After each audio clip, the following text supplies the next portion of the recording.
प्यारे बच्चों, आज हम क्लास 9th सब्जेक्ट साइंस का चैप्टर 11 कार्य एवं ऊर्जा वर्क एंड एनर्जी शुरू करेंगे। ठीक है, तो वर्क एंड एनर्जी स्टार्ट करने से पहले मैं इस चैप्टर की मुख्य बातें आपको, इम्पोर्टेंट नोट्स आपको बताऊंगी जो इस चैप्टर में हैं। उसके बाद हम प्रश्नोत्तर करेंगे और फिर आंकिक प्रश्न हल करेंगे। ठीक है, तो न्यूमेरिकल हल करने से पहले और प्रश्नोत्तर करने से पहले हमें इस चैप्टर की मेन चीज़ें, जो मुख्य तथ्य हैं, उनको जानना है कि इस चैप्टर में कौन कौन से टॉपिक हैं, उन्हें समझना है। ठीक है, तो सबसे पहले जैसे कि चैप्टर का नाम है कार्य एवं ऊर्जा, तो कार्य किसे कहते हैं? ठीक है, तो कार्य यानी वर्क, आपने ये शब्द सुना है बहुत बार। तो कार्य क्या होता है? जब हम किसी वस्तु पर बल लगाकर उसे विस्थापित करते हैं तो हम उस वस्तु पर कार्य करते हैं। ठीक है, यदि हमने किसी वस्तु पर बल लगाया यानी फोर्स लगाया, F बल लगाया, और बल लगाने पर वस्तु विस्थापित हुई, तो हम कहेंगे कि हमने कार्य किया है। क्योंकि विज्ञान की भाषा में कार्य तभी माना जाता है जबकि वस्तु पर बल लगे और वस्तु का बल की दिशा में विस्थापन हो। ठीक है, तो कार्य होने के लिए दो दशाओं का होना आवश्यक है। नंबर 1, वस्तु पे बल लगना चाहिए, यानी कि हम वस्तु पर फोर्स अप्लाई करें।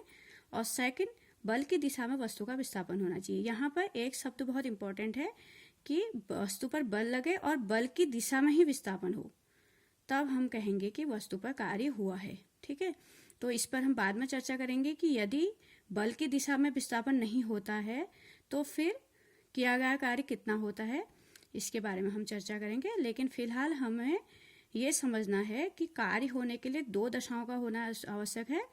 2 कंडीशंस जरूर चाहिए। एक तो वस्तु पर बल लगना चाहिए और दूसरा बल की दिशा में वस्तु का विस्थापन होना चाहिए। ठीक है, तो इसको हम उदाहरण से भी समझ सकते हैं कि यदि कोई व्यक्ति सिर पर बोझा लिए हुए एक ही स्थान पर खड़ा है तो किया गया कार्य 0 होगा। क्यों? क्योंकि विस्थापन नहीं हुआ है। ठीक है, यहाँ पर व्यक्ति सिर पर बोझा लिए हुए वो थक जाएगा, पसीना पसीना हो जाएगा, लेकिन क्योंकि वो सिर पर बोझ लिए हुए खड़ा है, कोई विस्थापन नहीं हुआ है, इसलिए कार्य नहीं होगा। क्योंकि कार्य होने के लिए 2 चीज चाहिए, बल और बल की दिशा में विस्थापन। यदि कोई विद्यार्थी कई घंटों तक पढ़ाई कर रहा है, पुस्तक पढ़ रहा है, जैसे आप 6 या 8 घंटे भी कहीं पर बैठ करके पढ़ रहे हो, तो आपकी एनर्जी लॉस तो होगी। लेकिन क्योंकि हम यहाँ पे ये नहीं कहेंगे कि आपने कोई बल लगाया है, तो यहाँ पर कोई कार्य नहीं होगा इस परिस्थिति में भी। और दूसरा, यदि किसी दीवार या हम चट्टान को धक्का दें, जैसे आप किसी दीवार को धक्का दोगे तो दीवार अपनी जगह से हिलेगी नहीं, कोई विस्थापन नहीं होगा, इसलिए यहाँ पर भी कार्य 0 होगा। तो उपयुक्त तीनों स्थितियों में कार्य नहीं हो रहा है। ठीक है, क्यों नहीं हो रहा है? क्योंकि तीनों स्थितियों में बल तो लग रहा है मगर विस्थापन नहीं हो रहा है। और ऐसे ही जब बल ही ना लगे, जैसे विद्यार्थी कई घंटों तक पढ़ रहा हो, तो वहां पर हम ये नहीं कहेंगे कि कोई बल लग रहा है। तो बल नहीं लगे या बल की दिशा में विस्थापन ना हो या दोनों कंडीशन ना हो, तो तब कार्य नहीं होता। कार्य होने के लिए 2 दशाओं का होना बहुत आवश्यक है। एक तो वस्तु पर बल लगना चाहिए और दूसरा बल की दिशा में वस्तु का विस्थापन होना चाहिए, तभी हम कहेंगे कि कार्य हुआ है। अब हम देखेंगे कि कार्य को हम कैसे ज्ञात करेंगे कि किया गया कार्य कितना है। इसके लिए हम क्या करेंगे, जो कार्य बराबर हमारे पास है सूत्र है, कार्य बराबर बल गुणा बल की दिशा में विस्थापन। ठीक है, तो जब भी हमें कार्य की माप ज्ञात करनी है तो हम एक सूत्र लगाएंगे और सूत्र होता है कार्य बराबर बल गुणा विस्थापन, यानी कि W, work equal to force into displacement, या उसके द्वारा जो वस्तु बल के द्वारा जो विस्थापन हुआ, उन दोनों का गुणनफल जो है वो किए गए कार्य के बराबर होगा। W equal to F into S, जहाँ S वस्तु द्वारा विस्थापन है, जितना भी वस्तु का विस्थापन हुआ, या F इंटू D को हम डिस्प्लेसमेंट कहेंगे।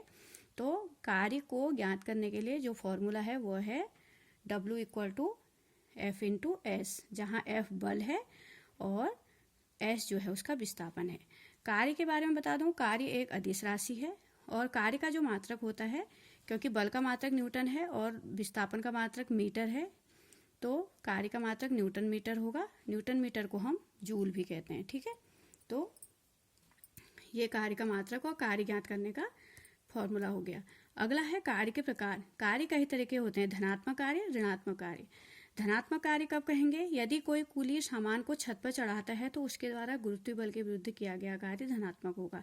यदि कार्य दो तरह के होते हैं, धनात्मक और ऋणात्मक। ठीक है, धनात्मक कार्य कब होगा? जब जो बल लगा हो और बल की दिशा में ही विस्थापन भी हुआ हो, तो हम कहेंगे कि कार्य धनात्मक है।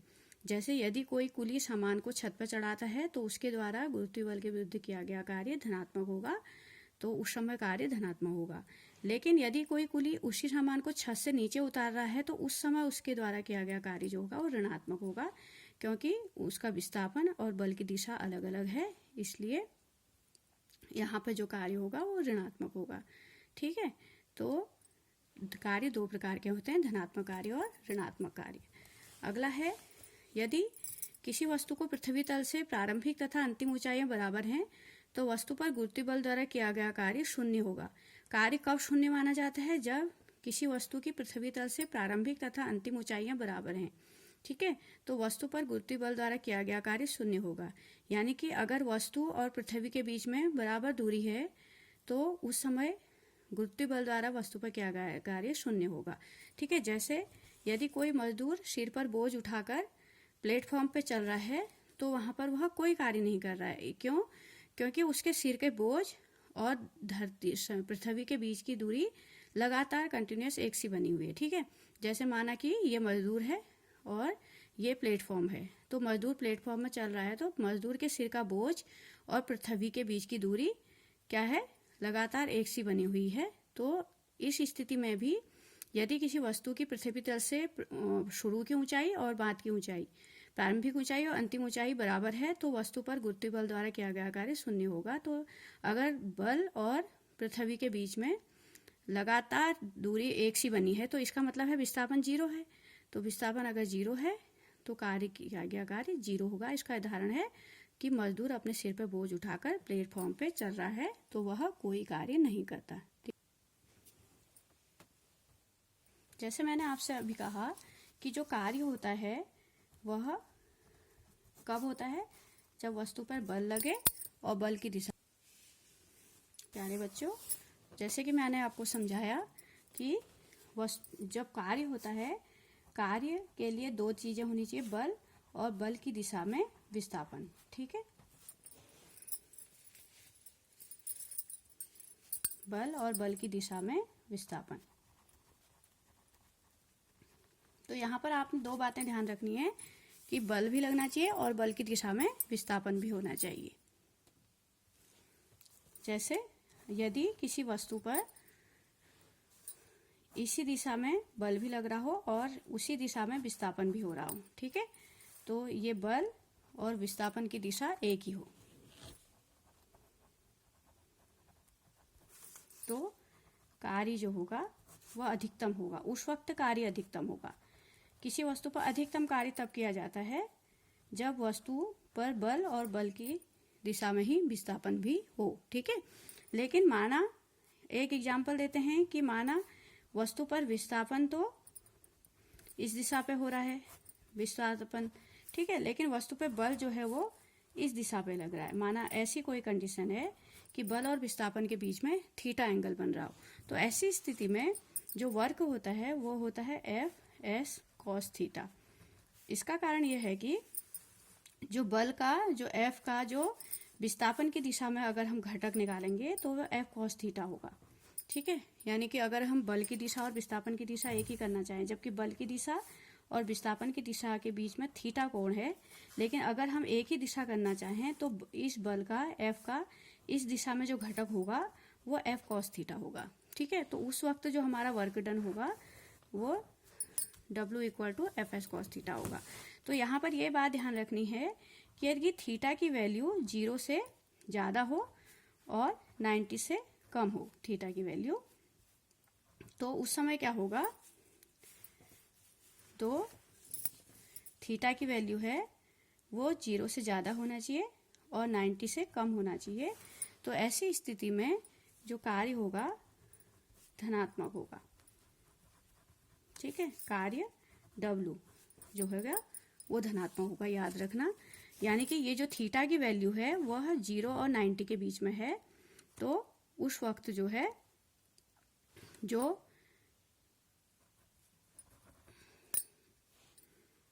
मैंने आपको बताया था कि जो विस्थापन होता है एस, उसी दिशा में जब बल भी लगे तो कार्य अधिकतम होता है। लेकिन कई बार ऐसा होता है कि विस्थापन की दिशा और बल की दिशा के बीच में, यानी बल की दिशा कुछ और होती है, विस्थापन की दिशा कुछ और होती है, यदि उनके बीच में थीटा कोण है तो किया गया कार्य का जो नया फॉर्मूला होता है वो एफ एस कॉस थीटा होता है। ऐसा इसलिए होता है क्योंकि जो फोर्स है, फोर्स का जो घटक विस्थापन की दिशा में होता है वो एफ कॉस थीटा होता है, इसलिए एफ की जगह हमें एफ कॉस थीटा अप्लाई करना पड़ता है।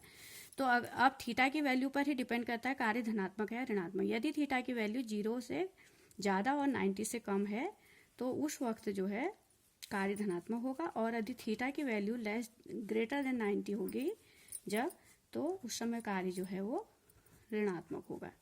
ठीक है, ये याद रखना। उसी तरीके से मैंने तुमसे कहा था कि इसी वजह से मैंने आपसे कहा था कि अगर कुली छत पे सामान चढ़ा रहा है उस वक्त कार्य धनात्मक होगा, और जब कुली छत से सामान नीचे उतार रहा है तो उस समय कार्य ऋणात्मक होगा। ठीक है, क्योंकि वो थीटा पे डिपेंड करता है। कार्य और विस्थापन के बीच में 0 से लेकर 90 डिग्री के बीच का एंगल होगा तो कार्य धनात्मक होगा, और 90 से अधिक का एंगल होगा तो वह कार्य ऋणात्मक होगा। ठीक है, और अगर विस्थापन की दिशा और बल की दिशा एक ही होगी तो उस समय जो किया गया कार्य होगा वह कार्य बराबर बल गुणा विस्थापन होगा, और अधिकतम कार्य उस समय होगा। किसी वस्तु पर अधिकतम कार्य के लिए मैंने आपको बताया था बल तथा विस्थापन के बीच का कोण 0 डिग्री होना चाहिए। जब थीटा जो है वो 0 होगा, यानी कि बल की दिशा और विस्थापन की दिशा एक ही होगी, उस समय उस वस्तु पर अधिकतम कार्य होगा। बल तथा किया गया कार्य, बल द्वारा किया गया कार्य 0 कब होगा, किया गया कार्य 0 कब होगा? 2 कंडीशन होंगी। यदि विस्थापन 0 है तो बल द्वारा किया गया कार्य 0 होगा, क्योंकि दोनों चीज़ों का होना जरूरी है। यदि बल लगता है और विस्थापन नहीं होता है तो कार्य 0 होगा। ठीक है, तो यानी कि विस्थापन अगर 0 है तो किया गया कार्य भी 0 होगा, क्योंकि बल और विस्थापन दोनों का होना जरूरी है। दूसरी कंडीशन है कब बल द्वारा किया गया 0 होगा, यदि बल और विस्थापन के बीच में 90 डिग्री का कोण हो। जैसे मैंने आपको कहा था कि प्लेटफॉर्म पे कोई व्यक्ति चल रहा है सर पे बोझ लिए हुए, तो उस समय भी बल और विस्थापन के बीच में क्योंकि 90 डिग्री का कोण बन रहा है, क्योंकि जो बोझ है वो सर पर रखा हुआ है और जो विस्थापन है प्लेटफॉर्म में चल रहे व्यक्ति का वह इस दिशा में है, तो इन दोनों के बीच में 90 डिग्री का कोण बन रहा है। इसलिए प्लेटफॉर्म पर चल रहे व्यक्ति द्वारा किया गया कार्य 0 होगा, क्योंकि उसके विस्थापन और बल के बीच में 90 डिग्री का एंगल है। और अगली कंडीशन क्या है? वृत्ताकार पथ पर घूमते हुए पिंड पर बल की दिशा सदैव पिंड की गति के लंबवत दिशा में होती है, अतः पिंड पर किया गया कार्य सदैव 0 होगा। ठीक है, यदि आप किसी पत्थर को एक रस्सी से बांध के सर के चारों ओर घुमाते हो तो उस वक्त जो होता है जो विस्थापन और बल की दिशा, बल हमेशा सेंटर की ओर लगता है और विस्थापन जो है वो वृत्तीय पथ पर लंबवत लगता है। तो उस समय क्या होता है कि जो पत्थर आपने रस्सी में बांधा है वो वृत्ताकार पथ पर गति करता है, तो उसका जो डिस्प्लेसमेंट होता है वह हमेशा जो होती है स्पर्श रेखा की ओर होता है। जिस बिंदु पर से भी आप डिस्प्लेसमेंट दिखाया जाए, डिस्प्लेसमेंट की दिशा होती है जो स्पर्श रेखा की दिशा होती है, और बल की दिशा होती है सेंटर की ओर। तो इन दोनों के बीच में भी 90 डिग्री बनता है, इसलिए जब भी 90 डिग्री का कोण बनेगा तो किया गया कार्य 0 होगा। इसलिए वृत्ताकार पथ पर जो होता है पिंड की गति और उस पर लगने वाले बल की दिशा के बीच में 90 डिग्री का कोण होता है, अतः पिंड पर किया गया कार्य 0 होता है। ठीक है, और यदि वस्तु और विस्थापन वस्तु पर विस्थापन s और बल की दिशा के बीच में थीटा कोण बनता है, जैसे कि मैंने आपको बताया था, तो बल द्वारा वस्तु पर किया गया कार्य W = Fs cos थीटा, ये वाला फॉर्मूला लगाएंगे हम। यदि बल और विस्थापन की दिशा एक ही है तब तो W = F × S होगा, लेकिन अगर बल की दिशा और विस्थापन की दिशा के बीच में थीटा कोण बन रहा है तो हमारा फॉर्मूला होगा W = Fs cos थीटा। ठीक है, तो यदि वस्तु के विस्थापन S की दिशा बल F की दिशा से थीटा कोण बनाती है तो वस्तु द्वारा किया गया कार्य W = Fs cos थीटा होगा। ठीक है,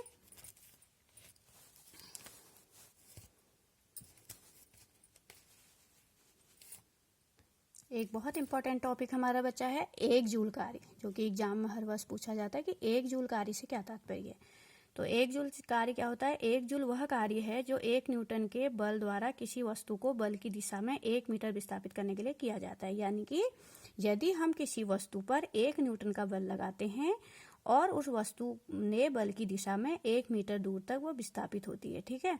यदि हम किसी वस्तु पर 1 न्यूटन का बल लगाकर उस वस्तु को बल की दिशा में 1 मीटर विस्थापित करते हैं तो किया गया कार्य जो होता है वो 1 जूल होता है। ऐसा क्यों? क्योंकि W equal to F into S, यानी कि work equal to force into displacement होता है, जहां F फोर्स है और S बल की दिशा में विस्थापन है। यदि हम बल 1 न्यूटन का लगा रहे हैं यानी F की जगह 1 न्यूटन लगाएंगे और विस्थापन भी हमारा 1 मीटर होता है यानी S की जगह भी 1 मीटर लगाएंगे तो 1 इंटू 1 हमारा 1 न्यूटन मीटर होगा।